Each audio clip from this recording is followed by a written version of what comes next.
Hello, and welcome to the Hidden Archives. I'm your host for the evening, Nicole Clark.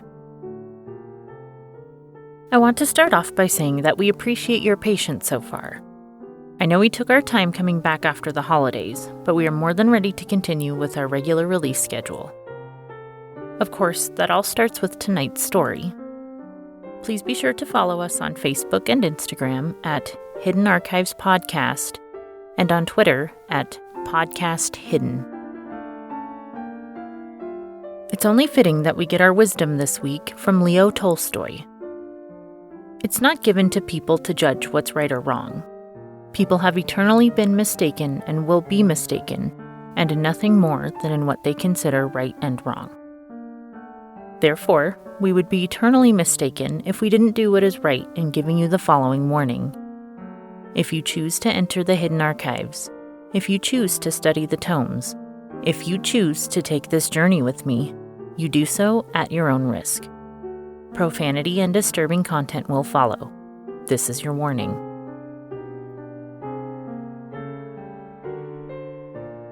War is hell, but those that are condemned frequently aren't there because of their own sins. They serve the penance of corrupt leaders and warmongers. This leads many people to protest the futility and insanity of it all. But what if there was a protocol that could prevent war, or at least minimize the suffering? As we will hear tonight, there may yet be hope, even if that hope is bleak.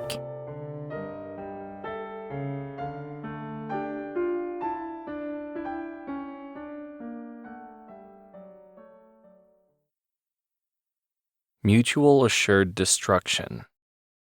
Those three words are pretty terrifying to hear together like that. And that's the whole point.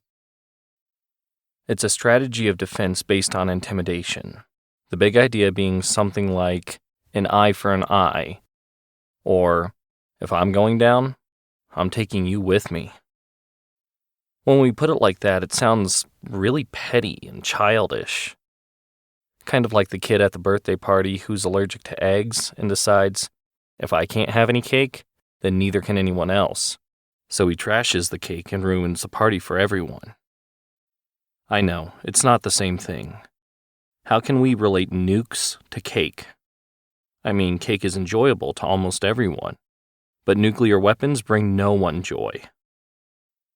Plus, mutual assured destruction, or MAD, is intentionally ironic, meant to say that having such an arsenal is ridiculous and immoral, or actually mad. You could go even further and say that the very idea of being met with an equal or greater counterstrike of weapons of mass destruction should be enough to keep any power from even contemplating the use of such weapons. I mean, that's the whole philosophy, right? Don't hit me because I'll hit back harder, and we'll both go down in TKO. But that's the icing on the cake, or the stink on the shit. It isn't just me versus you. It isn't that we both go down. It's that everyone goes down. Of all the military powers that have nukes, not a single power is alone without allies, and not a single power only has one or two nukes. They all have thousands. Nuclear war between any of these powers isn't localized. It is global thermonuclear war. It's complete destruction. The party that is our planet is ruined for everyone, everywhere, forever. Knowing this, tell me how nukes are so different than a cake at a party with an out-of-line child. The people who are in charge of these arsenals are practically children themselves, with how they treat situations and handle these weapons. You need to understand that mutual assured destruction isn't just a thought game or an intimidation tactic. It is very real. Do you know how many times the world almost succumbed to nuclear war? Accidents happen all the time, and mistakes are made. Sometimes these accidents are technical in nature, sometimes they're human error. And they seem to happen at a comically frequent rate within certain global defense arenas. To provide some context, I want to tell you a story I once heard about a time when the world almost accidentally entered nuclear war. I don't know if this story is true or not, but it paints a picture either way. Sometime during the height of the nuclear arms race, an early warning system went off. The alarm warned defense personnel that there were nuclear weapons inbound. Their response? Fire back. They traced the trajectory of the incoming weapons and discovered that they would hit all over the country. But not only that, they realized that the weapons had originated from one of their largest and most well-armed foes. Thus, the decision was made to fire back with everything, to completely annihilate their foe with extreme prejudice. However, there was a protocol in place that said that multiple people had to authorize and initiate the response, the counterstrike attack. The protocol was designed to make sure that a lone agent couldn't start a war on their own, and so that an accidental attack couldn't take place. It was designed to avoid unprovoked hostility. Therefore, two different people in two different places had to converge and agree to launch the attack. And they each had their own key to the weapons, keys that had to be used simultaneously. By design, only one of these individuals was at the controls to launch the weapons when the alarm went off. So they called for the other individual, who rushed to the base. The only issue was that the command center, where the weapon controls were located, was at the top of some sort of large tower. So by the time the second person arrived, they had to ascend this tower. Normally, given the use of an elevator or lift, it would be less than a minute ride to the top. However, by chance on this day, the lift wasn't functioning. So the second person had to use the stairs to climb up several stories to reach the command center. When he got to the door, out of breath and sweating from the climb, he struggled with properly entering his access codes to even get into the command center. He could hear a commotion behind the door as he frantically, and with hands trembling from adrenaline and exertion, struggled with entering his access codes. After several failed attempts, he heard a phone ring in the control room. Finally, he was able to successfully enter his access codes and the door unlocked. Upon entering the room, he rushed towards the port where he was to use his key. However, the officer on the phone quickly hung up and told all parties to stand down. The officer on the other end of the phone call had contacted the command center, praying that there was a delay in launching the weapons because it was actually a false alarm.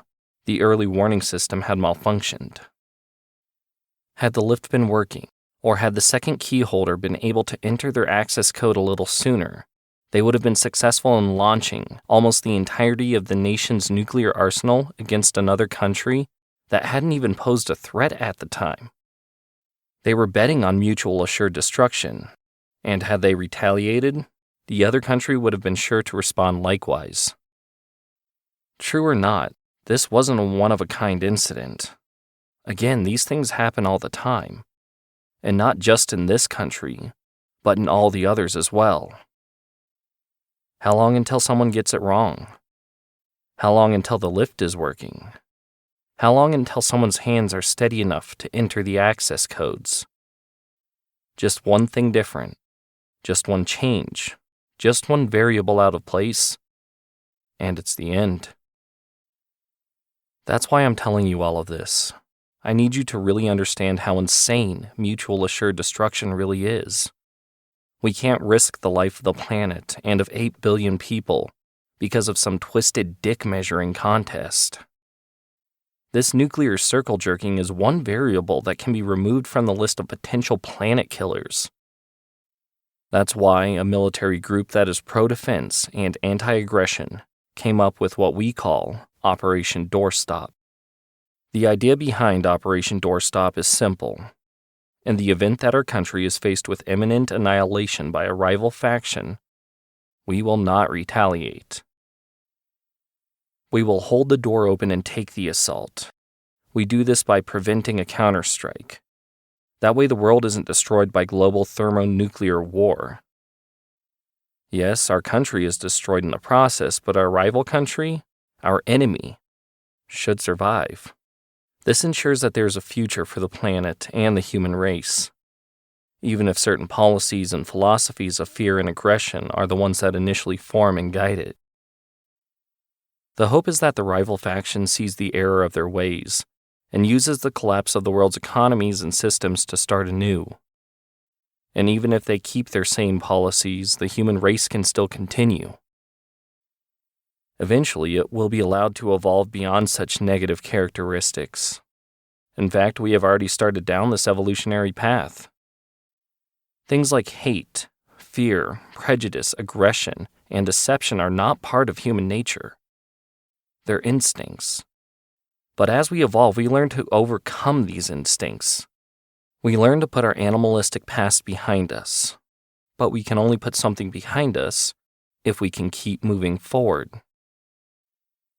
Operation Doorstop allows an avenue to do this. Obviously, though, something like Operation Doorstop has to remain a secret. If a rival nation found out about it, they could use it as an opportunity to launch an attack with the knowledge that there would be no retaliation. This is the biggest risk for such a perilous endeavor. Fortunately, there's a solution if the operation were discovered. There's always a solution to every problem.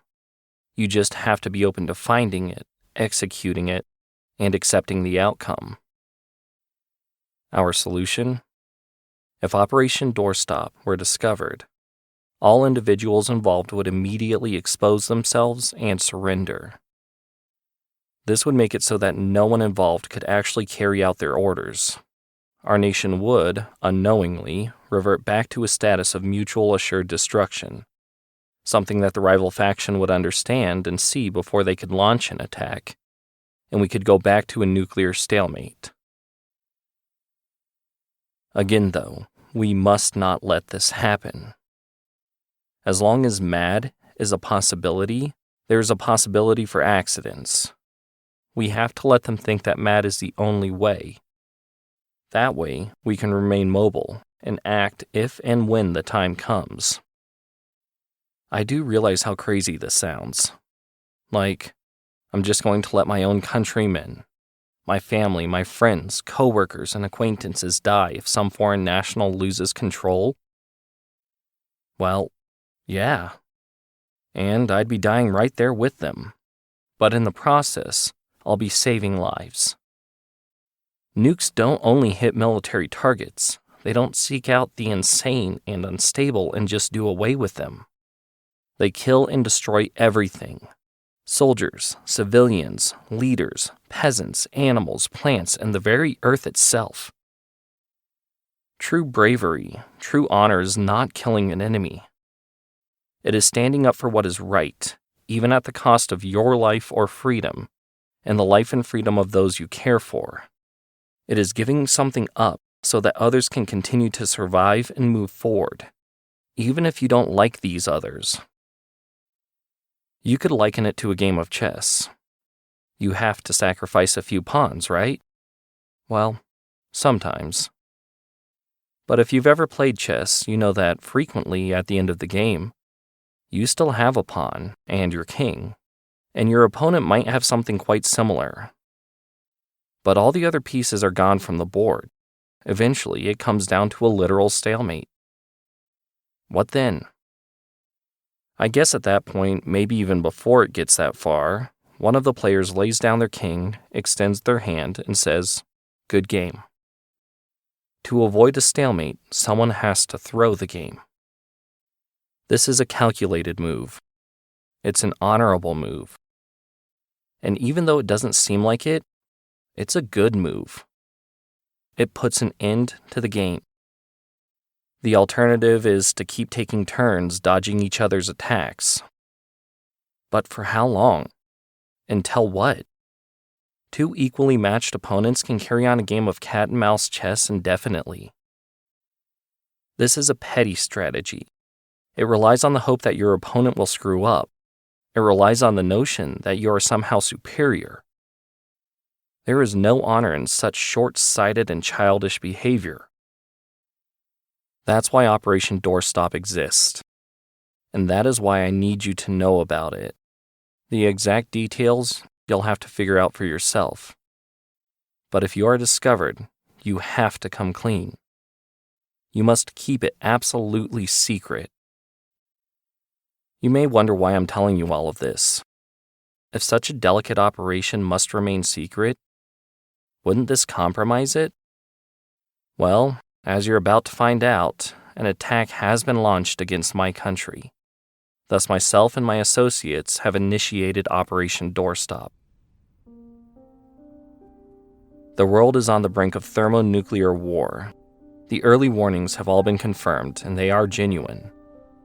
We have maybe a few hours before everyone in this country is vaporized.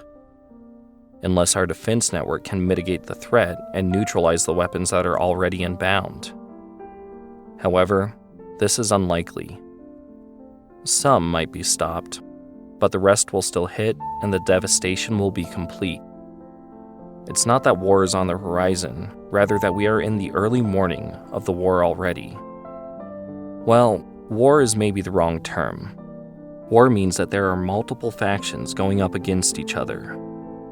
Since the operation seems to be going successfully, you can expect no retaliation from us.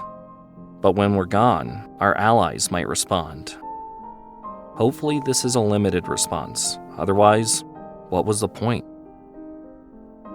Because of what is already happening, I was compelled to inform you of all of this. This was my sole responsibility as part of the operation. You need to know what happened and why. You also need to know that we forgive you. Otherwise, again, what would be the point? I do hope that you initiate similar protocols like Operation Doorstop in your nation in the future. Better yet, I hope that you just disarm. This really can be the last time that anyone has to share this information with anyone else. But if the powers that be wish to rearm in such a way, then this is humanity's only hope to continue. Finally, as you've probably already guessed, this isn't the first time something like Operation Doorstop has been executed. Honestly, not that many people know about it, but my country only exists because of another country's version of the operation. Something very similar to what I am now sharing with you was shared with us over 1,000 years ago when my country was called the United States. People always wondered how a nation like the United States could launch such a devastating and unprovoked attack and then not receive a response. Well, it was an accident. Like I said, accidents happen. Our leaders thought we were under attack, so we retaliated. Turns out, it was just bird shit on a sensor somewhere that fooled the computers into thinking that another nation had gone on the offensive. But someone on the receiving end of our so-called counterstrike was level-headed enough to let us know what I am now letting you know. Their agents were able to stop a retaliatory attack, and the United States was spared. For your sake, let's just hope that our efforts are also successful. I just wish we had taken the steps to disarm instead. Learn from our mistakes. And until then, consider everything else I have said and immediately enact your own version of Operation Doorstop. Cheers to the end. May it be a new beginning for you.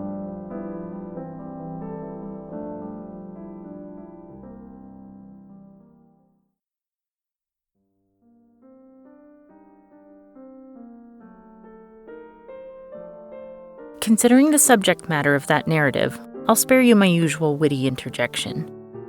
Instead, I wanted to remind you of J. Robert Oppenheimer as he quoted the Bhagavad Gita. Now I am become death, the destroyer of worlds.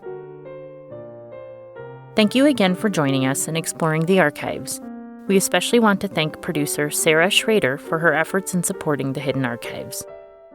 The next episode will premiere in 2 weeks from today as we return to our regular schedule. There are many more stories from the Hidden Archives that have yet to be shared. We hope that you join us next time for another glimpse within. This has been a production of the Rhodes Collaborative Experience LLC. Please no reproduction, duplication, or bastardization of any content without written consent from RCX or its partners. Ex animo, ex tempus, in archivum.